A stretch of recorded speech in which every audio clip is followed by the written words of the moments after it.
الله بإذنه وسراجا منيرا فقد قال الله تعالى في كلامه المجيد وفرقانه الحميد أعوذ بالله من الشيطان الرجيم بسم الله الرحمن الرحيم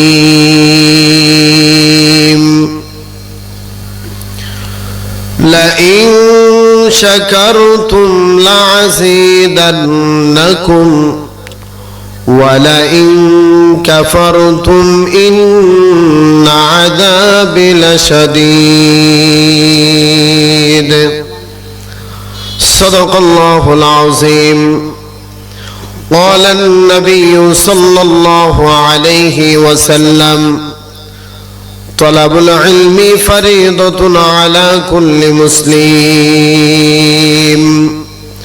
وقال تعالى إن الله وملائكته يصلون على النبي يا أيها الذين آمنوا صلوا عليه وسلموا تسليما.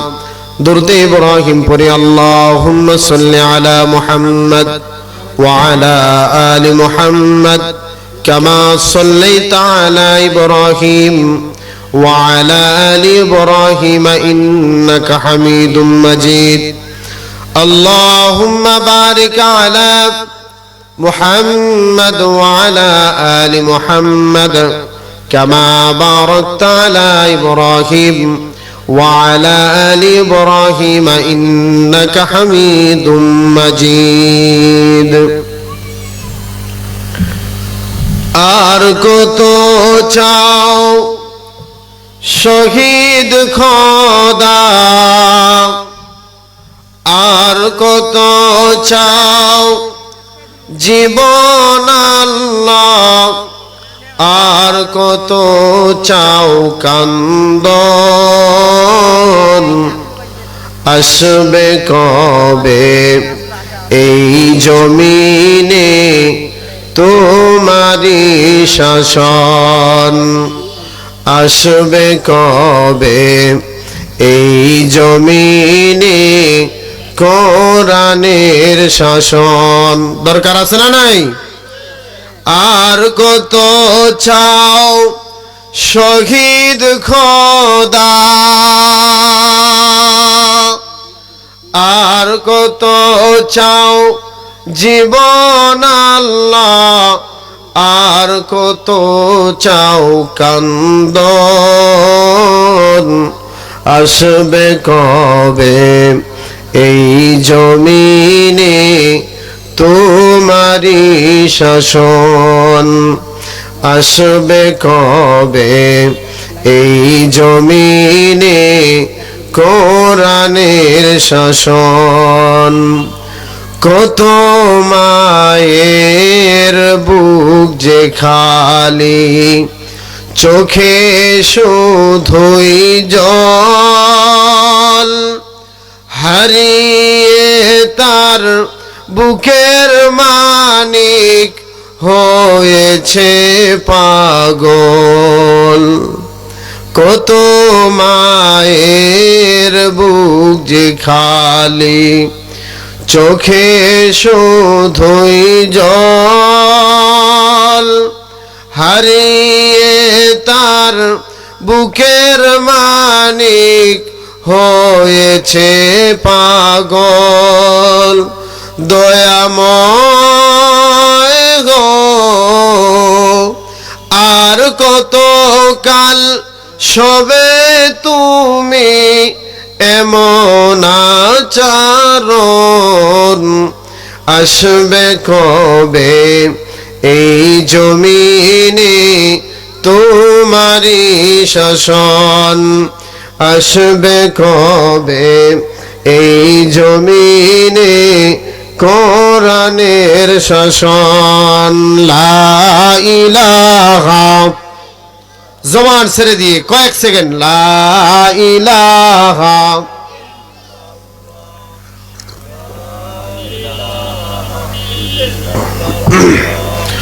লা ইলাহা লা ইলাহা জবান ছেড়ে দিয়ে বলেন লা ইলাহা। এখন জিকির করলে লাভ কি হবে, কখন ফায়দা হবে, এর উপরে শেষ সময় আলোচনা করব ইনশাআল্লাহ। থাকবেন তো? এজন্য জবান ছেড়ে দেন লা ইলাহা লা ইলাহা ইল্লাল্লাহু মুহাম্মাদুর রাসূলুল্লাহ সাল্লাল্লাহু আলাইহি ওয়াসাল্লাম। আলহামদুলিল্লাহ, মির্জাপুর আল জামিয়া ইসলামিয়া হাফেজিয়া মাদ্রাসা এতিমখানা ওলিল্লাহ বোর্ডিং এর উদ্যোগে দিনের বেলা পঞ্চম বার্ষিক তাফসীরুল কোরআন মাহফিল। আজকের মাহফিলের সম্মানিত সভাপতি আলহাজ মোহাম্মদ সাইদুল ইসলাম, আজকের মাহফিলের সম্মানিত সহসভাপতি আমার খুব মহব্বতের মানুষ ভাই মোহাম্মদ আল মামুন ইসলাম, আজকের মাহফিলের প্রধান অতিথি, বিশেষ অতিথি, আজকের মাহফিলের প্রধান আকর্ষণ, প্রধান বক্তা, আমার আগে আলোচনা করেছেন মাওলানা আরমান আলী সাহেব সহ আমার সামনে বসা মুরব্বিয়ান একরাম, কলিজার টুকরা ছোট যুবক ভাইয়েরা, পর্দার আড়ালে অবস্থানরত আমার মা ও বোনেরা, সকলকে জানাই আমার পক্ষ থেকে অন্তরস্থল থেকে সালাম ও মোবারকবাদ। আসসালামু আলাইকুম ওয়া রাহমাতুল্লাহি ওয়া বারাকাতুহু। সময় খুব সংকীর্ণ, ভূমিকা টানাও যাবে না, আলোচনা শেষ করাও যাবে না, এমন একটা সময় আপনারা আমাকে দিয়েছেন। এরপরও কিছু কথা বলা লাগবে, যেহেতু আগ্রহ করে আপনারা এনেছেন। মালিক এই সময়টা হয়তো আমার রেজেকে রেখেছেন। আমি তো আপনাদের এখানে পুরনো, ঠিক কিনা বলেন? প্রায় আমি একটানা বহুদিন ধরে 4-5 বছর ধরে আপনাদের এলাকায় আসতেছে। আলহামদুলিল্লাহ, ভাই আমাকে অনেক মহব্বত করেন, আমিও তাকে মহব্বত করি। তো যাই হোক, পুরানা হলেও কোরআন তো আর পুরানা, হাদিস তো আর পুরানা না, ঠিক কিনা বলেন? আমি তো কথা বলবো কোরআন ও হাদিস থেকে, এর জন্যই আপনারা আমাকে এনেছেন। তো আপনারা আমার জন্য দোয়া করবেন, যতটুকু সময় পাই আমি যেন মাদ্রাসা এবং আপনাদের উভয়ের কল্যাণের জন্য কিছু কথা বলতে পারি, বলেন আমিন। সম্মানিত হাজিরিন, ভূমিকা ছাড়াই আলোচনায় চলে যাই, যেহেতু সময় খুব সংকীর্ণ, একবারই সময় নেই। আলোচনা করতে গেলে গত বছর আপনাদের এই মাহফিলে আমি আলোচনা করেছি ওই পাশে প্রায় জোহরের আগে 1.5 ঘন্টা, আবার জোহরের পরে 1 ঘন্টা, 2.5 ঘন্টা আলোচনা করেছি আলহামদুলিল্লাহ। তো আজকে যেহেতু সময় কম, সময় খুব সংকীর্ণ, আপনাদেরকে কিছু কথা বলবো, হয়তো পুরোটাই বলতে পারবো না, ইশারায় কিছু কথা আপনাদেরকে বুঝে নিতে হবে। আমি যে আয়াতি কালিমা তেলাওয়াত করেছি এর উপরে সংকীর্ণভাবে সংক্ষিপ্ত আকারে কিছু কথা বলবো।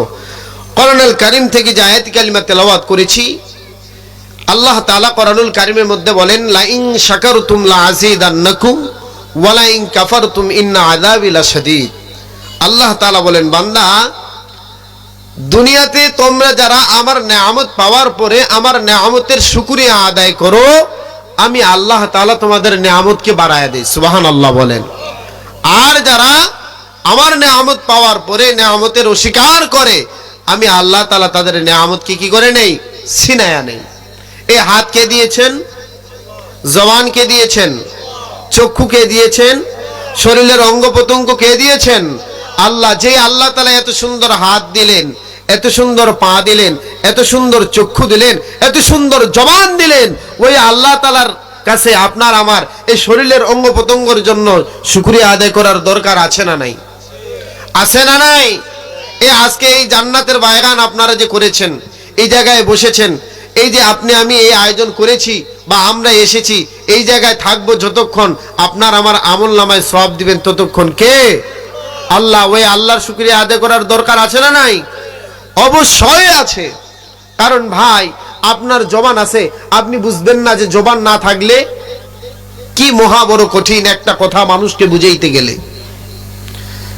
আজকের যে যিনি প্রধান আকর্ষণ, অন্ধ মানুষ, চক্ষুগুলো নেই, সে দুনিয়াটা সাদা না কালো কিছুই দেখে নাই, সে কেমনে বুঝবে যে দুনিয়ার কি আল্লাহ তাআলা এত নাজ নেয়ামত রেখেছেন? তিনার একটা সন্তান দুনিয়ায় আসছেন, তার সন্তানটা কেমন হয়েছে সে দেখে নাই, এর থেকে কষ্ট আর কি থাকতে পারে? ঠিক কিনা বলেন?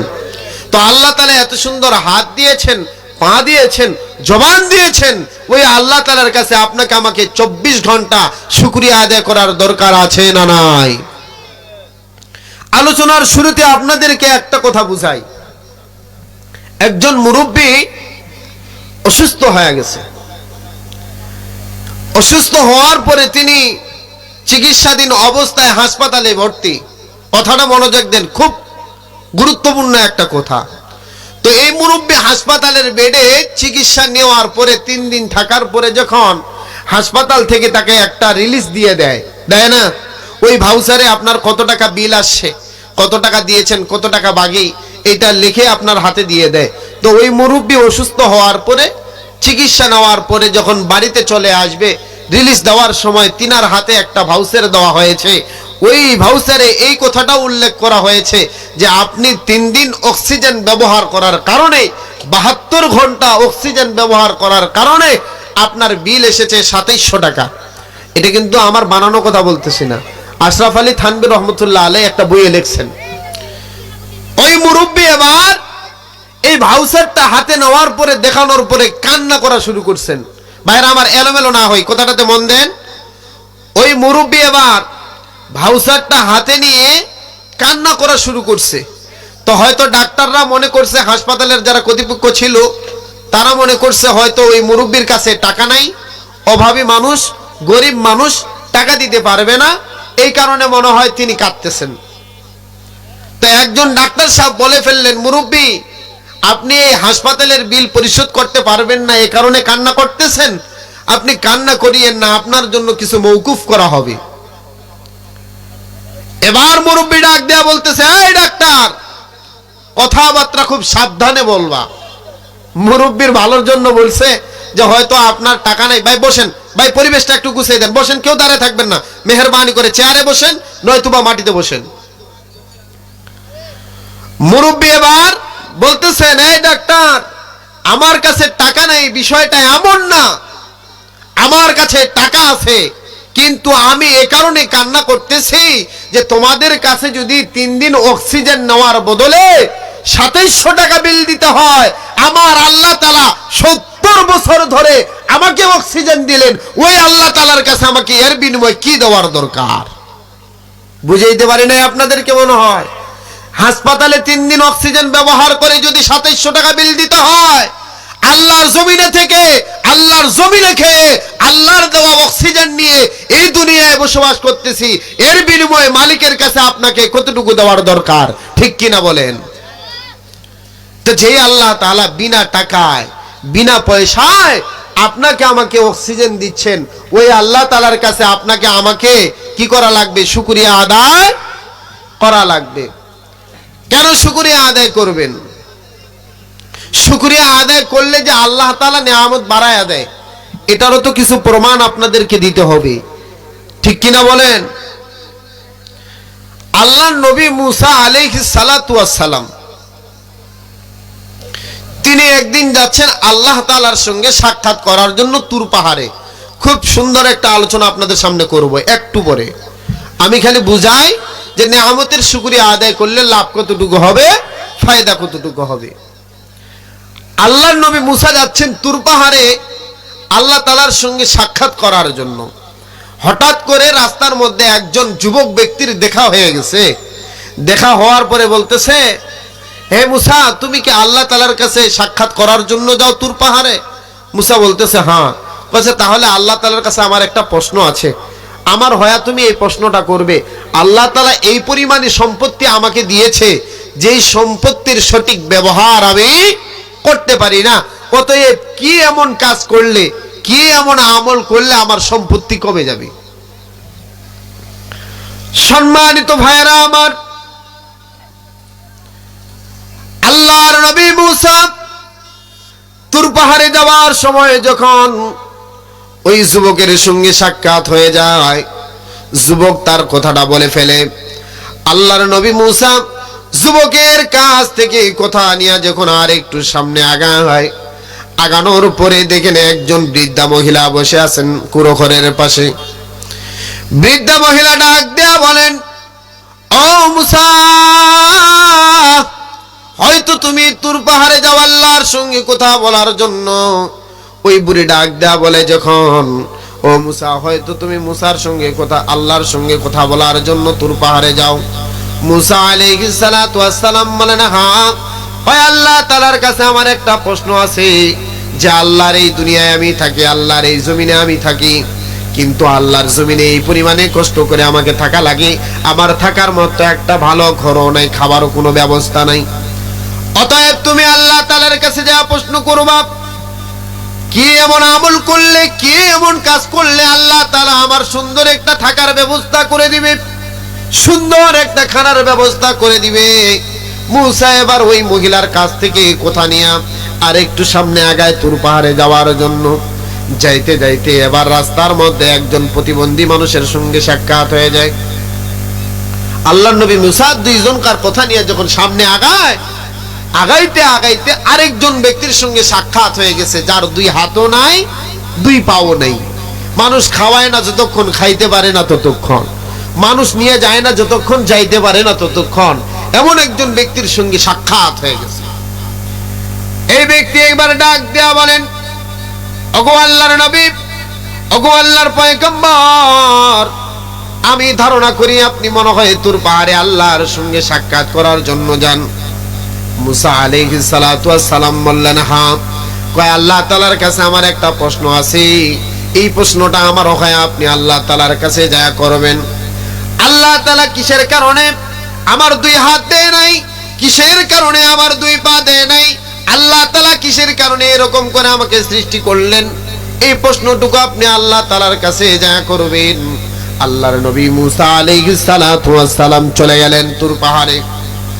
ভাইরা আমার, সময় কম, আপনাদেরকে বোঝানোর চেষ্টা করতেছি। আল্লাহ তাআলার কাছে শুকরিয়া আদায় করলে লাভ কি হবে, ফায়দা কি হবে? আল্লাহর নবী মুসা যখন তুর পাহাড়ে যায়, যাওয়ার পরে মুসা আলাইহিস সালাতু ওয়াস সালাম আল্লাহ তাআলার সঙ্গে তার ব্যক্তিগত কথাগুলো সম্পূর্ণ সমাপ্ত করলেন। সম্পূর্ণ সমাপ্ত করার পরে আল্লাহ তাআলার কাছে ডাক দেয়া বলেন, আল্লাহ, আমি যখন রাস্তা দিয়ে তুর পাহাড়ে আপনার সঙ্গে কথা বলার জন্য আসি, আসার পথে প্রথমত একটা যুবকের সঙ্গে সাক্ষাৎ হয়ে গেছে।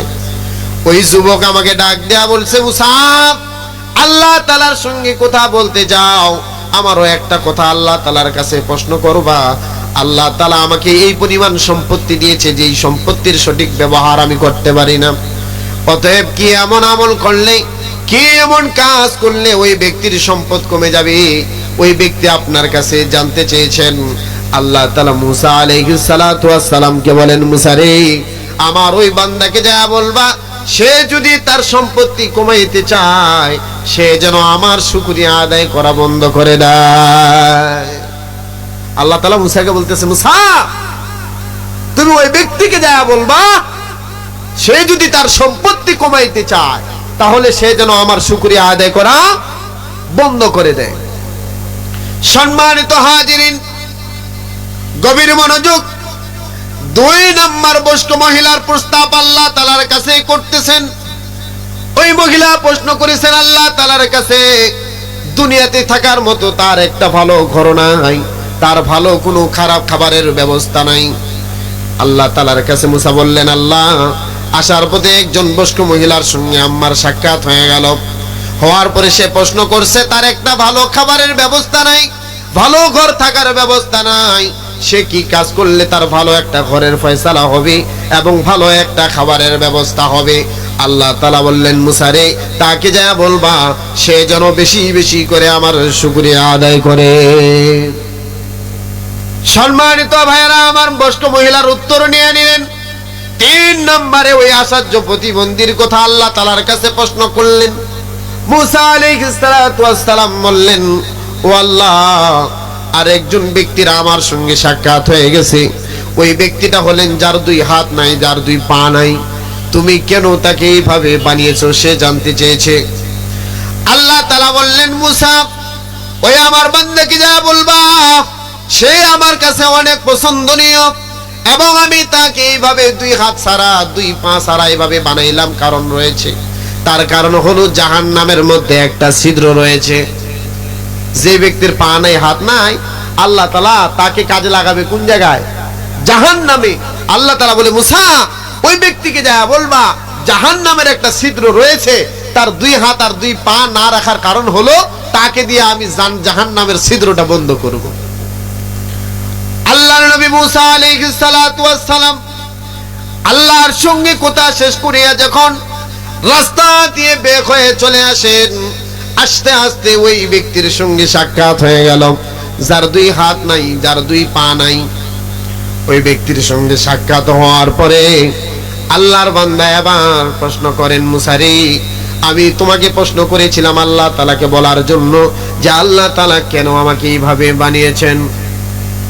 এবার মুসা আলাইহিস সালাতু ওয়াস সালাম বলেন, ও ভাই, আল্লাহ তাআলা তোমাকে এইভাবে বানার কারণ হলো, এইভাবে সৃষ্টি করার কারণ হলো আল্লাহ তাআলার জাহান্নামের মধ্যে নাকি একটা ছিদ্র আছে, আর তোমাকে দিয়া ওই জাহান্নামের ছিদ্র বন্ধ করবে।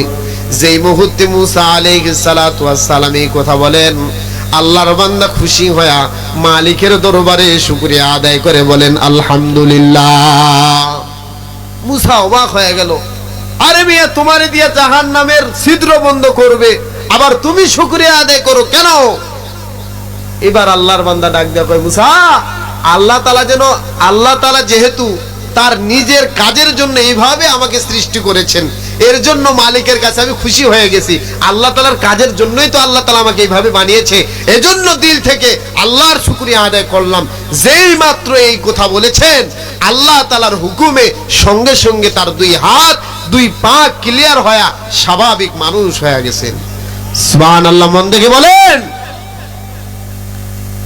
সম্মানিত ভাইরা আমার, মালিকের শুকরিয়া আদায় করলে লাভ না ক্ষতি? এক নাম্বার লাভ আপনাদেরকে বুঝাইয়া দিলাম।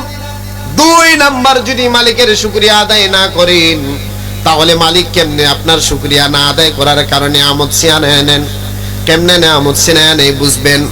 আস্তে আস্তে আবার মুসা যখন রাস্তা দিয়া বের হয়ে আসে, আস্তে আস্তে ওই বয়স্ক মহিলার সঙ্গে সাক্ষাৎ হয়ে যায়। হওয়ার পরে ওই মহিলাকে ডাক দেয়া বলেন, ও মা, আল্লাহ তাআলার কাছে আপনি একটা প্রশ্ন করার জন্য বলেছিলেন, কেন আল্লাহ তাআলা আপনাকে এইভাবে বানাইলেন? আল্লাহ তাআলা এইভাবে বানায় নাই। আল্লাহ তাআলা তোমার জন্য এই সুন্দর ঘর কেন দেয় নাই, সুন্দর খাবার ব্যবস্থা কেন করে নাই? তুমি জানতে চেয়েছিলে কি এমন কাজ করলে তুমি সুন্দর একটা ঘর পাবা, স্বাভাবিকভাবে খাওয়ার ব্যবস্থা করতে পারবা। অতএব মারে, তোমার জন্য আল্লাহ তাআলার কাছে প্রশ্ন করলাম, আল্লাহ ওই ব্যক্তি কি এমন কাজ করলে তার খাওয়ার ব্যবস্থা হবে, ঘরের ব্যবস্থা হবে? মুসা আলাইহিস সালাতু ওয়াস সালাম বলতেছেন যে আল্লাহ তাআলা আপনাকে বেশি বেশি করে শুকরিয়া আদায় করার কথা বলছে। বয়স্ক মহিলাকে বলতেছে, যদি আপনি সুন্দরভাবে খাইতে চান, সুন্দর একটা ঘরের ব্যবস্থা করাইতে চান, তাহলে আপনি বেশি বেশি মালিকের শুকরিয়া আদায় করবেন। বয়স্ক মহিলা তো রেগে ফায়ার, কয় ভালো কোনো খাবারের ব্যবস্থা নাই, আমার থাকারও একটা ঘরের ব্যবস্থা নাই, আমি আল্লাহর শুকরিয়া আদায় করবো? হ্যাঁ, কেমন কথা? বয়স্ক মহিলা যখন রেগে গেছেন, মুসা আলাইহিস সালাতু ওয়াস সালাম আর কোনো কথা বলে না। বয়স্ক মহিলা এই কথা বলার কিছুক্ষণ পরেই তার যে ওই কুড়ো ঘর ছিল, একটা তুফানে আইসা সেটাও ধ্বংস করে দিল। নাউজুবিল্লাহ বলবেন না? কেন ধ্বংস করলো? আল্লাহর নেয়ামতের শুকরিয়া আদায় করে নাই, অস্বীকার করেছে। মালিক বলেছে, বান্দা তোমাকে যেমনেই রাখবো, সামনে যেটা তোমার জন্য আসবে মনে করবে এটা তোমার নেয়ামত। তো ওই নেয়ামতের অস্বীকার করার কারণে তার ঘর বাড়ি ধ্বংস হয়ে গেল। ভাইরা আমার, এবার যখন আল্লাহর নবী মুসা আবার একটুখানি সামনে আগে আসেন, আসার সময় ওই ধনী যুবকের সঙ্গে সাক্ষাৎ হয়ে যায়। আল্লাহর নবী মুসাকে ডাক দেয়া বলে, মুসা রে, আমি তোমাকে প্রশ্ন করেছিলাম আল্লাহ তাআলা কি করার জন্য, কি এমন কাজ করলে আমার সম্পত্তি কমে যাবে? আল্লাহর নবী মুসা ডাক দেয়া বলেন, ও যুবক ভাই, আল্লাহ তাআলার কাছে তোমার প্রশ্নটা যখন আমি করলাম, আল্লাহ তাআলা ডাক দেয়া বললেন যে ওই বান্দাকে বেশি বেশি করে যেন আমার শুকরিয়া আদায় সে না করে, আমার নিয়ামতের শুকরিয়া না আদায় করে যেন নিয়ামতের অস্বীকার করে। ওই যুবককে বলতেছে, যদি তোমার সম্পত্তি কমাইতে চাও তাহলে মালিকের শুকরিয়া আদায় করা বন্ধ করে দাও। যখন তুমি মালিকের শুকরিয়া আদায় করা বন্ধ করবে, অটোমেটিক তোমার সম্পত্তি কমে যাবে।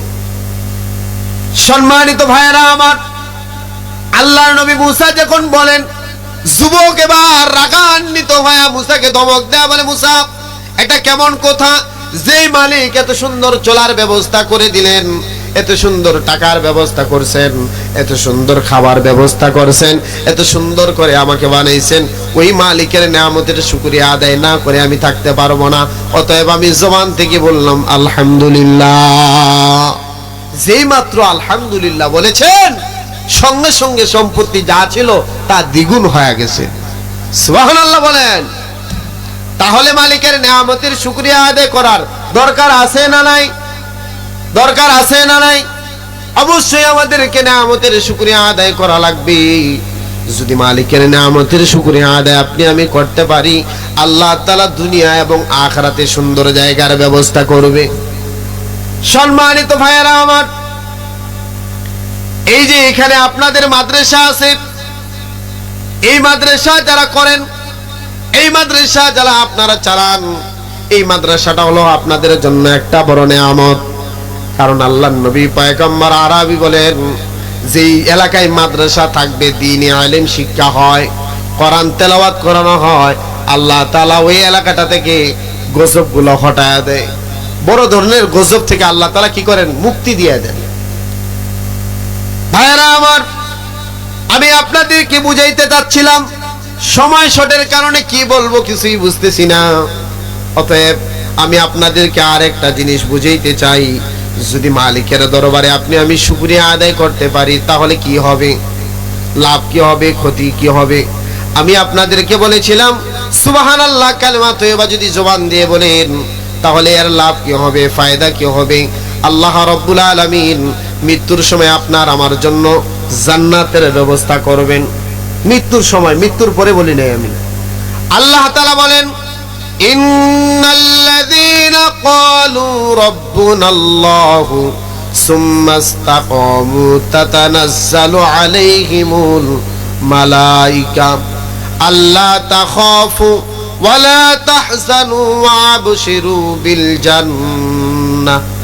আল্লাহ তাআলা বলেন, যারা দুনিয়াতে থাইকা আমার নিয়ামতের শুকরিয়া আদায় করবে এবং ভালো কাজ করবে, আল্লাহ তাআলা এই আয়াতের ব্যাখ্যায় বলেন, ইন্নাল্লাযীনা ক্বালু রাব্বুনাল্লাহ, যারা বলবে একমাত্র কেবলমাত্র রব হলেন আমার আল্লাহ, এই কথার উপরে অটল থাকবে, অবিচল থাকবে, ইস্তেকামত থাকবে, আমার আল্লাহ তাআলা ওই ব্যক্তির মৃত্যুর সময় একদল ফেরেশতা জান্নাতের প্রতিনিধি হিসেবে পাঠায়া দিবেন।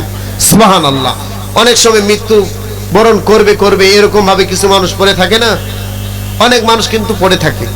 তো ওই সময় আল্লাহ তাআলা বলেন, যখন তুমি বান্দা দুনিয়ায় কালেমা পড়বা, আমি আল্লাহকে স্বীকার করবা, এই কথার উপরে ইস্তেকামত থাকবা, অটল থাকবা, অবিচল থাকবা, ঈমানকে ধরে রাখবা, আমি আল্লাহ তাআলা মৃত্যুর সময় একদল ফেরেশতা পাঠায়া দিব, যারা তোমার সামনে যায় জান্নাতের নাজ নিয়ামতগুলো তুলে ধরবে। আর অটোমেটিক তুমি হাসতে হাসতে তোমার জীবন দেওয়ার জন্য পাগল হয়ে যাবে। সুবহানাল্লাহ বলেন। রূহ দেওয়ার জন্য পাগল হয়ে যাবে। আল্লাহ তাআলা ওই সময় একদল ফেরেশতা পাঠায়া দিবে আপনার আমার জন্য। ভাইরা আমার, এজন্য দুনিয়াতে যতদিন থাকবেন বেশি বেশি করে কালেমা পড়বেন। আর একটি করে সন্তান হলেও দুনিয়াতে হাফেজ আলেম বানাবেন। কি বানাবেন? হাফেজ আলেম বানাবেন। কেন? যদি আপনি একটি সন্তান হাফেজ আলেম বানাইতে পারেন, আল্লাহ তাআলা মৃত্যুর সময় এর সম্মান আপনাকে দিবে। কারণ বাইজিদ বুস্তামি রহমতুল্লাহ আলাইহি, তিনি যখন তিনার মায়ের গর্ভে আসেন, তখন তিনার আব্বাজান ইন্তেকাল করেন। বুঝাইতে পারি নাই? বাইজিদ বুস্তামি যখন তার মায়ের গর্ভে আসে, তখন তার বাবা ইন্তেকাল করে। তো বাইজিদ বুস্তামি যখন দুনিয়ায় আগমন করেন, দুনিয়ায় জন্মগ্রহণ করেন, তখন তিনার মা নিয়ত করেন, আল্লাহ, যেহেতু তুমি আমাকে একটা সন্তান দিয়েছো, এত সুন্দর একটা নিয়ামত দিয়েছো, তার বাবা আমার কাছে এটা আমানত দিয়ে গেল, এই সন্তানটাকে আমি বড় আলেম না বানানো পর্যন্ত আমার অত্যন্ত মৃত্যু দিও না। আমার আশা হলো যেন আমি এই সন্তানটাকে বড় একজন আলেম বানাইতে পারি। আল্লাহ তাআলার কাছে দোয়া করেন।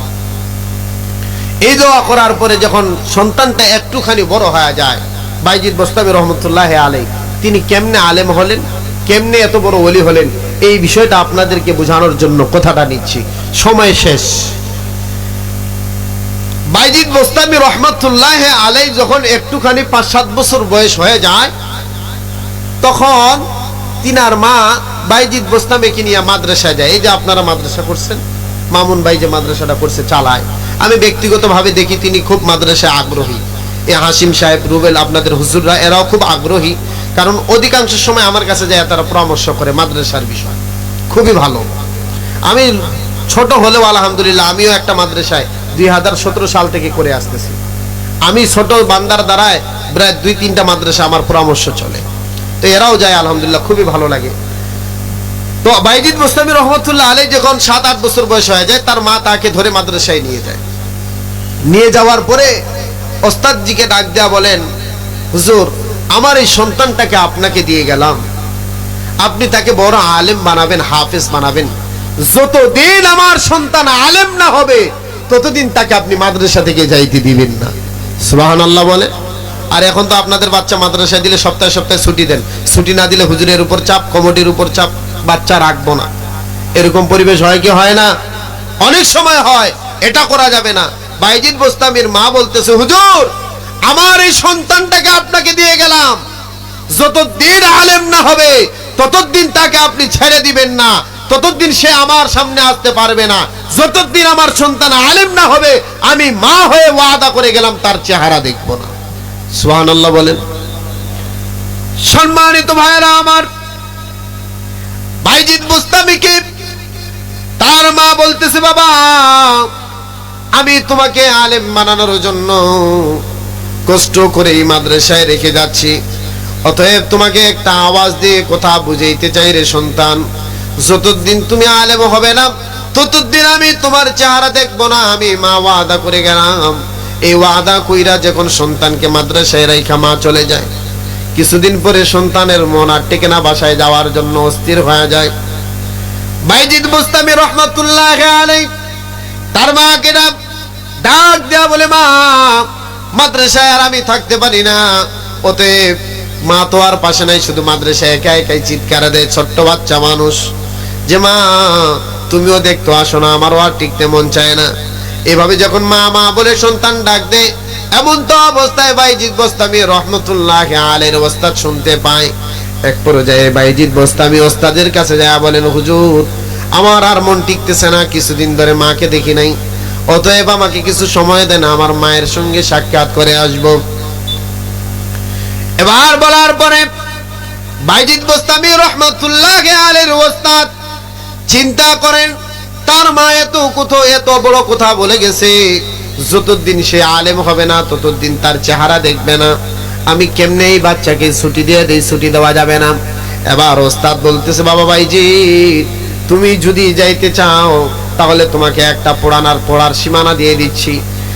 পুরা কোরআনটা 30 পারা রয়েছে, 30 পারার মধ্যে তুমি যদি 20 পারা মুখস্থ করতে পারবা, যেদিন তুমি 20 পারার কোরআনের হাফেজ হয়ে যাবা, সেদিন তোমাকে আমি কি করব? তোমার মায়ের সঙ্গে সাক্ষাৎ করার জন্য ছুটি দিয়ে দিব। হুজুর মনে করলো যে তাকে যেই সীমানাটা দিয়েছি হয়তো এটা দিয়ে 3-4 বছর কেটে যাইতে পারে। এক পারা মুখস্থ করা তো খুব সহজ না, খুব কঠিন।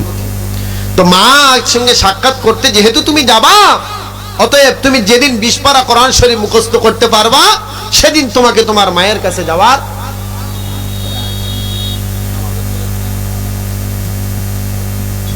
আচ্ছা ঠিক আছে, ইনশাআল্লাহ আমি শেষ করে দিচ্ছি, কথাটা ভাঙিয়ে দিই, নামাজের পরে নতুন করে ইনশাআল্লাহ। হ্যাঁ, তো যাই হোক, এই কথাটা বলতেছিলাম, যখন সন্তান 20 পারা মুখস্থ করছে, মুখস্থ করার পরে এবার মা মুখস্থ করার পরে হুজুরের কাছে গেছেন, হুজুর আমার তো 20 পারা মুখস্থ হয়ে গেছে, আমাকে যে ছুটি দেওয়ার কথাটা ছিল ছুটিটা দিয়ে দেন।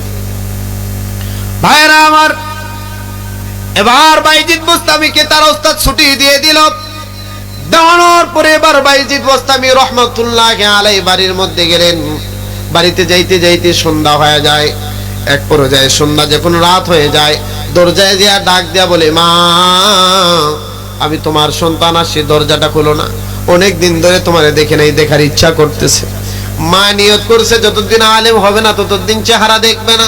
মা এবার দরজা খুলে না, এবার ডাক দেয়া বলে, বাইরে কে আসো, তোমাকে আমি চিনি না, কারণ আমার সন্তানকে আমি বলে আসি সে যতদিন আলেম হবে না ততদিন তার চেহারা দেখবো না। হয়তো তুমি আমার সন্তান, হয়তো নাও পারো, তুমি আমার সন্তান হও না, তুমি আমার সন্তান হতে পারো না, অতএব তুমি চলে যাও। গভীর রাত্রি পর্যন্ত সন্তান বারবার চেষ্টা করে, কি করে না, মা দরজা খুলে না, দেখা করবে না।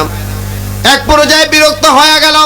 হওয়ার পরে রাগান্বিত হয়ে সন্তান মাদ্রাসায় চলে গেল।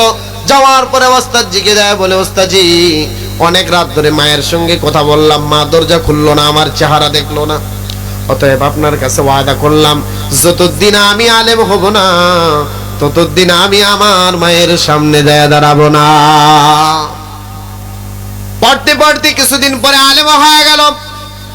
আলেম হওয়ার পরে বাইজিদ বোস্তামি রহমাতুল্লাহি আলাইহি এবার চিন্তা করেন, মায়ের সামনে যাইতে গেলে মাথায় পাগড়ি নেওয়া লাগবে, আলেম হয়েছি এর প্রমাণ নিয়ে যাইতে হবে। ওস্তাদজিকে ডাক দেয়া বলে, ওস্তাদজি আমার তো পড়ালেখা শেষ, এখন আমি কি করব, আমার মায়ের সামনে কেমনে যাব? হুজুর বলল, বাবা শর্ট করে দিচ্ছি, কথাটা বুঝবেন। হুজুর বলল, বাবা আগামীকালকে তোমার মাথায় পাগড়ি দেওয়ানো হবে, এই পাগড়ি নিয়ে তুমি তোমার মায়ের সামনে যায় দাঁড়াইবা। এবার যখন সন্তান পরের দিন পাগড়ি দেওয়া হবে, এই কথা শুনে আনন্দে আত্মহারা হয়ে গেল। রাতের বেলা হুজুর যখন বিছানায় ঘুমাইতে যায়, এক পর্যায়ে আল্লাহর নবী পয়গম্বর আরবি জনাবি মুহাম্মদুর রাসূলুল্লাহ সাল্লাল্লাহু আলাইহি ওয়াসাল্লাম ওই হুজুরকে স্বপ্নে দেখাইতেছেন, ও মাদ্রাসার হুজুর, এই বাইজিদের পড়া সমাপ্ত হওয়ার কারণে তাকে একটা পাগড়ি দিবেন না। কয়টা পাগড়ি দিবেন না? একটা পাগড়ি আপনি দিবেন না, তার পড়া শেষ হয়েছে, আলেম হয়েছে, এর জন্য একটা পাগড়ি দিবেন। আর একটা পাগড়ি দিবেন আপনার খেলাফতি দিয়া, তাকে আরেকটা মাথায় পাগড়ি দিয়ে দিবেন। যখন ওস্তাদজি দুইটা পাগড়ি দিয়ে দেয়, এবার বাইজিদ বোস্তামি রহমাতুল্লাহি আলাইহি বাড়ির মধ্যে চলে আসে। আসার পরে মাকে ডাক দেয়া বলে, মা সেদিন রাত্রে আসলাম, তুমি দরজা খুলো নাই, আজকে তাকায় দেখো আমি বাইজিদ তোমার সামনে আলেম হয়ে দাঁড়ায় আছি। মা আমার চেহারা দেখো, আমি কত সুন্দর আলেম হয়ে আসছি। মা যেই সময় ওই চেহারা দেখতে যায়, মা আর সুস্থ নাই। এক যুগ পার হওয়ার পরে মা কি আর সুস্থ থাকতে পারে? মা অসুস্থ হয়ে গেছে, সন্তানকে চিনতে পারে না, সন্তানকে ভালোভাবে দেখা পায় না। তবে মা এবার আল্লাহ তাআলার কাছে শুকরিয়া আদায় করে বলে, আল্লাহ আমার নিয়ত ছিল যতদিন আমার সন্তান আলেম হবে না ততদিন আমি তার চেহারা দেখব না। আল্লাহ আমার সন্তান আলেম হয়ে আসছে, আয় আল্লাহ তোমার শুকরিয়া আদায় করি। মা এবার শুকরিয়া আদায় করছেন। 2 মিনিট দিচ্ছি, আমরা আজান 5 মিনিট পরে দিই, সমস্যা কি? মাইকেরা বাইরের মাইক বন্ধ করে দেন, দোস্ত ভাই।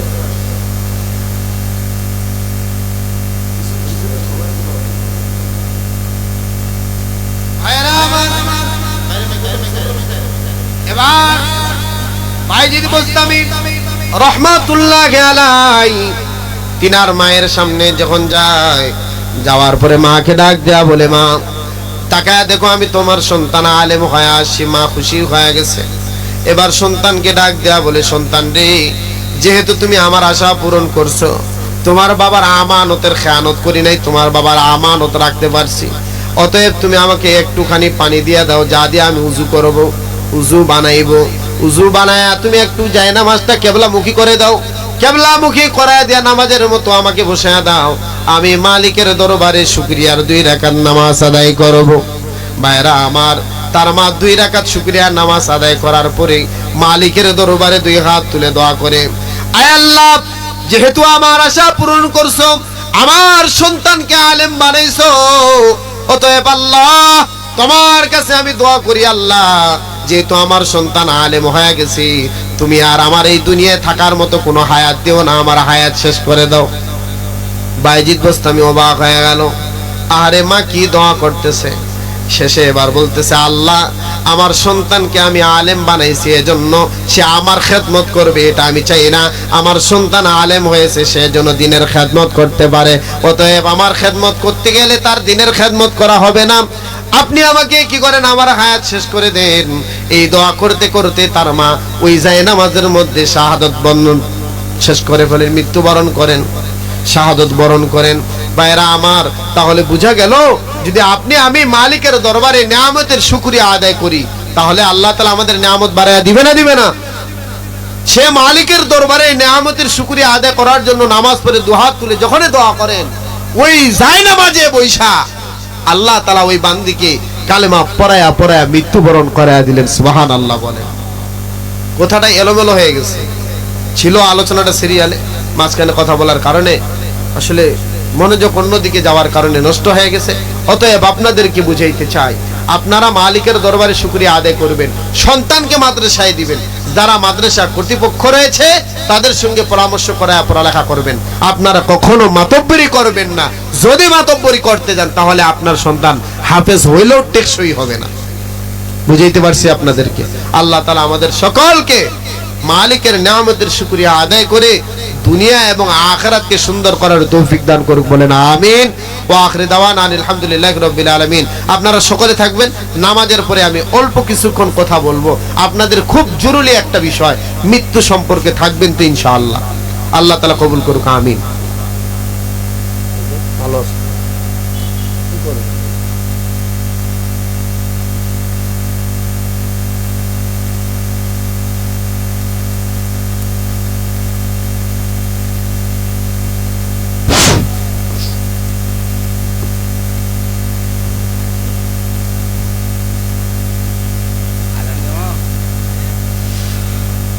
আল্লাহু আকবার, আল্লাহু